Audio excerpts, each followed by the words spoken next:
This is One on One.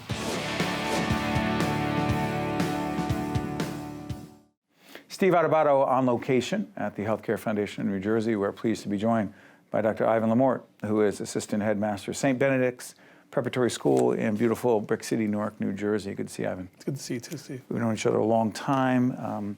I am honored, we are honored that you're part of our larger discussion, a forum that we're having on breaking the cycle of teen abuse and bullying. Also should disclose my son Stephen is a teacher at St. Benedict's. Prep actually had a conversation with him about this the other day. When we talk about the lessons that we can teach, particularly young men, all boys school, right? Yes. What lessons are we teaching and do we need to teach them about dating violence, abuse, and how they treat those they have relationships with? Loaded question, I know. It is. And I think what we have to remember first is that a lot of the young men that come to us come from an experience of violence. So one of the first things that you Inner city kids disproportionately? No.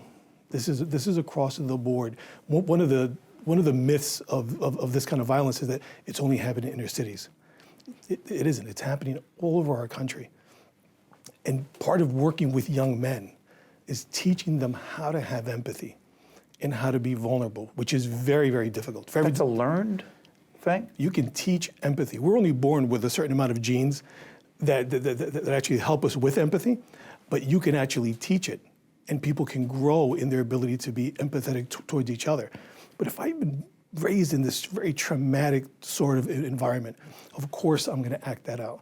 And I think that's one of the things that our parents will always fail to realize.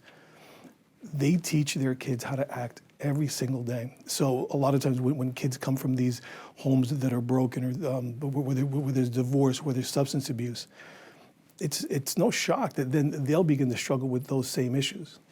By the way, by way of background, let folks know that you have an academic and practical background in the field of? Psychology. So you admit this? I just wanted to clarify that. I'm curious about this. We've talked to people in this series on breaking the cycle of abuse who say we need to have difficult but critically important conversations with young people about issues of dating violence. And one of our guests said, well, we think young people really do want to talk about these things. Do they, or do we have to facilitate and encourage and sometimes push that conversation even when it's very difficult to have? I think both, Steve. I think what ends up happening is that, especially with teenagers, they don't have a language yet, or they haven't developed their ability to ask those critical questions. Can't do it online, can you? No, as easily. You can't. I mean, it's just to veer off for a second.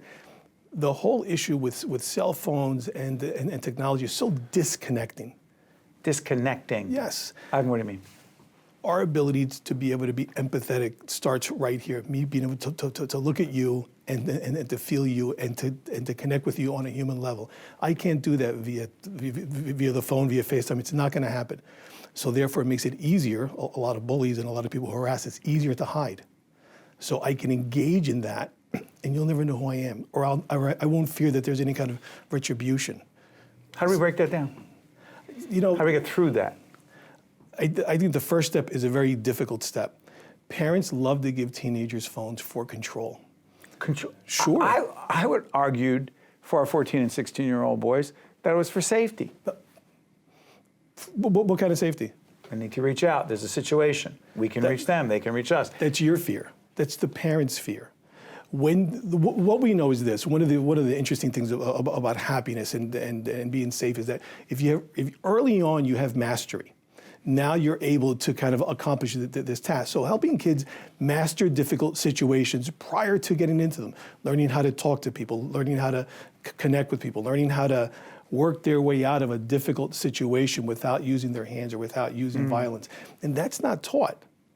So cell phones are just a horribly, again, disconnecting tool. We forget, when you and I were growing up, you got that word, don't go down this street. I better never catch you on. There was a certain section in our neighborhood in Newark that both of us know very well. So don't go there. That's it. What's their street now? It's a cell phone. That's the street? That's the street for these kids. If you look at all the if you look at all the statistics across the country, violence is dropping. Media makes it look a lot bigger, but violence is dropping. How many parents don't have their kids' cell phone information? I've spoken to hundreds of parents. Do you know what's on your kid's cell phone? Well, no. I don't. And I think that's a huge problem. Again, when we talk about vulnerability, Right. with vulnerability, I need to be able to share with you, and you need to know who I am. So a lot of times, especially in my graduate class, I'll ask, who here feels that they're vulnerable? And, of course, I get hands. And so let's do an experiment. I'm going to give you my cell phone, and I'm going to open it up. You get to look through all the pictures. Give me yours. And they stop. Why? Because they end up putting things on their phones or on these computers, I still call them a phone, on these very powerful machines, thinking that it's private. And it's not. It's not. It's not. It's when you look at the world of cyber safety and bullying, these people can hack into information all the time, and it happens all the time. Unfortunately, even at St. Benedict's, there are times that we have to chase down kids that have sent pictures and that have received inappropriate pictures from classmates, and it's powerful.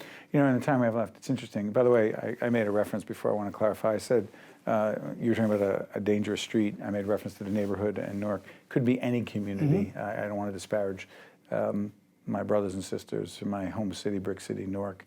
But I want to offer this. When I was talking to my son, Stephen, who, as I said, teaches at St. Benedict's Prep, I asked him about this subject. And he said, Dad, his view is that he thinks it's somewhat different in a school where students are expected to be leaders, that the students at St. Benedict's Prep, they aren't just expected, they are leaders, and they are supposed to manage these situations.